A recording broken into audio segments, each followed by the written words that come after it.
my mind is saying it's a bit scary because I'm gonna shift to another religion, but my heart is saying I should have done this long time ago.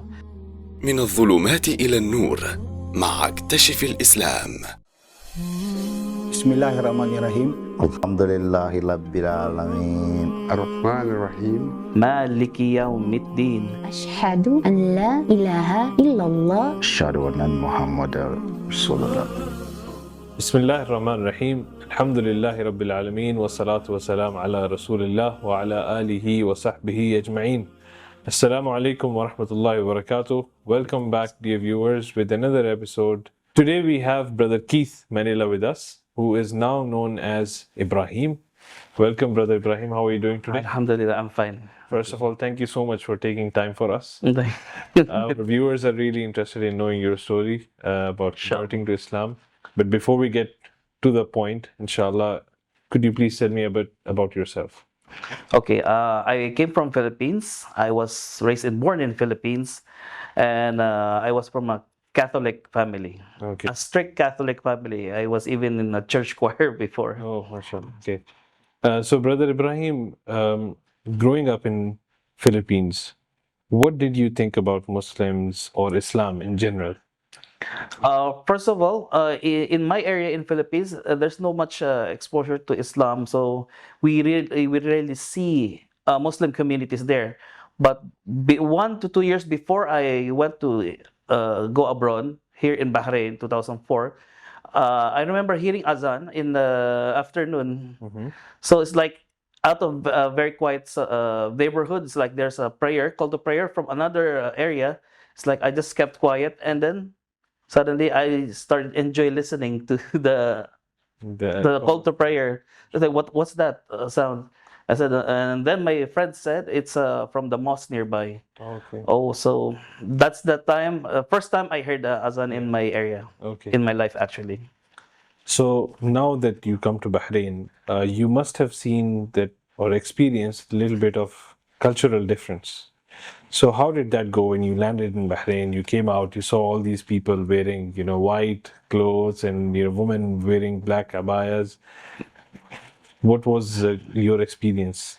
It was not really a culture shock, but it's like when I first saw this clothing, it's like everyone, especially the women, were covering the whole body. It's like I feel there's a feeling that, oh, this lady is respectful.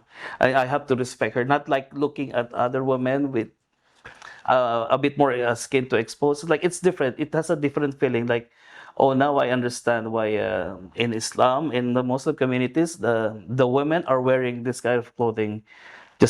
And then there's a lot of things that it's a bit foreign at first, but once after the few weeks staying in Bahrain, I noticed that it feels natural. It's like I'm enjoying these sights. Okay. Okay. So this is the first time I was when I came to Bahrain.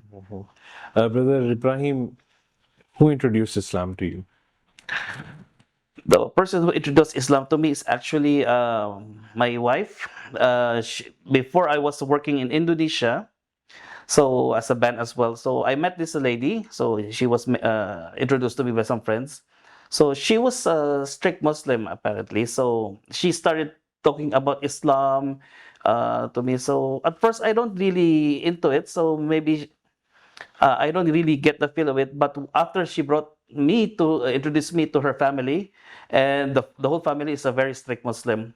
That's the time that I had this strong urge to maybe I should embrace Islam. And every time, because I was in Indonesia, and the call, every time there's a call to prayer, it's like it's music to my ears during that time. It's like this is You different. come from a musical background as well, right? Yes, I Yeah, did. yeah. I did. Okay. So there's a different feeling inside of me. So once she told me, "Do you want to convert to Islam?" I said yes, yes. She's not yet my wife by that time. I could, as a Filipino, I could have just pulled her to Christianity, even by force. But I am more into, I don't know, I'm more into converting into Islam during that time. So I don't understand actually. So we were in Surabaya, Indonesia that time. She brought me to an imam, and then that's it. Okay, okay. So, Brother Ibrahim, now going back to that day when you were accepting Islam, you were saying the Shahada, and you said those words, Ashhadu an la ilaha illallah wa ashhadu anna Muhammadan Rasulullah. What was going on inside you? What was the feeling like? It's a different feeling, like it's like inside me, there's a little fear that what I'm my mind is saying, it's a bit scary because I'm gonna shift to another religion, but my heart is saying I should have done this long time ago. So my heart won, and eventually after I converted to Islam and embraced Islam, because so they were saying Islam is not actually a religion but way of life. And when I live with my wife's family in Indonesia, that's what saw how Islam is all about.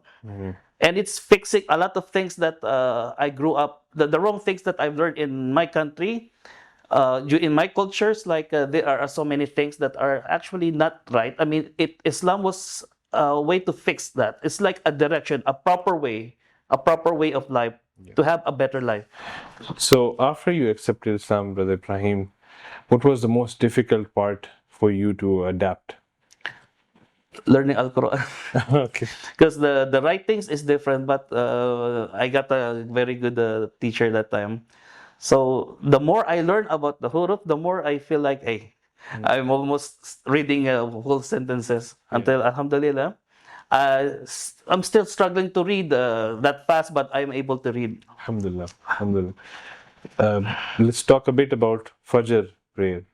What was Okay. your experience like when the first time you prayed? Oh, the first time, I will not lie to you. It was really hard on the first time. It's like I'm used to sleeping really long. I was sleeping late at night and then waking up late. So after I adjusted my body in that Fajr is the most important prayer because the blessing starts from there. So I have to sleep early because I already shifted to another career that time. So I can sleep early and wake up at Fajr. And then I discovered that Salat is like an exercise for the body. It's like it makes your body alive. So praying in Fajr at first, we feel lazy, especially for me. I'm new, but after some times it's like it's becoming like I don't need an alarm clock. MashaAllah. I'm just waking up automatically. Amazing. Just my body is adjusting to it. Yeah. So it's like if I wake up late because I don't feel well, it's like you feel scared if you miss the prayer. Yeah. So we have the month of Ramadan going on. Going back to the first time you fasted the month of Ramadan. Yes. Was it easy or was it difficult? The first day I fasted was a bit hard because this is the first time I had the fasting. But it's really weird that as the day goes by, on my first year as a Muslim, and that's the first time I fasted, it's like it's becoming a natural thing. Like you'll feel after the first week you don't actually feel hungry, especially in the midday, the whole midday. It's like it's becoming natural, and then when breaking our fast comes, it's like you whatever the food is, even just tea and maybe a bread, it tastes so amazing. Yeah. It's like, so if you're fasting and you break the fast, whatever food you have, you literally get the best of the food. Yeah. It's like you appreciate food, whatever it is, you literally appreciate it. Yeah. Amazing. Brother Ibrahim, we are coming towards the end of our session. What we ask or we request all of our new Muslims who have been to this program is to recite Surah Al-Fatiha for us. So if you don't mind, could you please recite Surah Al-Fatiha for us? Bismillahirrahmanirrahim. Alhamdulillahi Rabbil Alameen. Ar-Rahmanir-Rahim. Maliki Yawmiddin. Iyyaka na'budu wa iyyaka nasta'in. Ihdina siratal mustaqim. Siratal ladhina an'amta alayhim. Ghairil maghdubi alayhim waladdallin. Amin. Jazakallah khair. Thank you so much for coming Thank you. today. and we wish you all the best for the future. Inshallah. Jazakallah khair. With this, we conclude today's session, and please stay tuned for more amazing stories like this. Jazakumullahu khairan. Subhanakallah wa bihamdik. Ashhadu an la ilaha illa ant. Astaghfiru wa atubu ilayh. Assalamu alaikum wa rahmatullahi wa barakatuh.